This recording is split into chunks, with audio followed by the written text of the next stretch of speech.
یہ بھی تو سنت ہے ہاں ہاں یہ مٹھ ہونا ضروری ہے یہ گل یاد رکھو ایک ہے بالکل اس طرح پھیرنا یہ بھی جرم ہے ایک ہے داڑھی رکھا کے وقت اتنی رکھنا یہ ڈبل جرم ہے یہ مذاق بنوے دے پیغمبر دی سنت دے نال تے بعض لوگ انج داڑھی چ رکھیں دے لکیر تے وقت انج چ رکھیں دے اے رکھنا تو اکے اسلام تو خارج تھی وے دے اگر شادی شدہ تے نہ کچھ چاہیے نکاح ولا کرن توبہ کرن کیونکہ شعار اسلام دی توہین کرنا کفر نے گل یاد رکھو میاں بیوی موائے دونوں نہ ڈوئے تے میاں بیوی چو ایک کفر چا کرے انہاں دا نکاح برابر نہیں رہا والا لیکن یہ مسئلے تو کو کہہ نہیں دے سڑے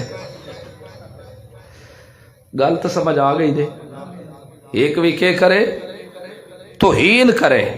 ہاں داڑھی منیندا ہے کترو ویندا ہے فخر نہیں سمجھیندا آدھے ہے گناہ یار میں دل دے وچ ہاں قصوروار مجرم سمجھیندا اپنے گناہگار ہاں اے تا گناہ کبیرہ دا مرتکب ہے نا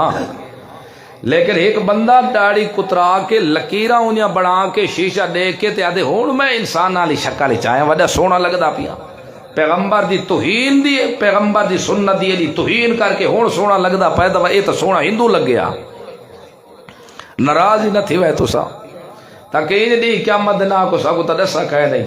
ہن جنہاں دی داڑھی کونی رکھوے سو نا انشاءاللہ ہاتھ کھڑا کرو جے رکھوے سو ہاں تے جے چھوٹی چھوٹی رکھی بیٹھے وہ پوری کرو ایک مٹھ بلشت ہونی چاہیے مٹھ جان دے ہونا بلشت ہی لمبی ہوئے سی مطلب تو کو ہن نویں کہہ رہے مٹھ اے مٹھ پوری ہو ونجے بے شک اتنی رکھاؤ اگر اس تو ود ونجے تو اگر تلے کوئی تھوڑی کتری چھڑے سو تو جرم نہ ہو صرف مٹھ ہونا ضروری ہے ہاں اگر حفاظت کر سکو تو بے شک تھوڑی اتنی بھی ہوئے پئی اور گل سمجھ آ گئی دے ہاں ضرور پوری کرے سنا انشاءاللہ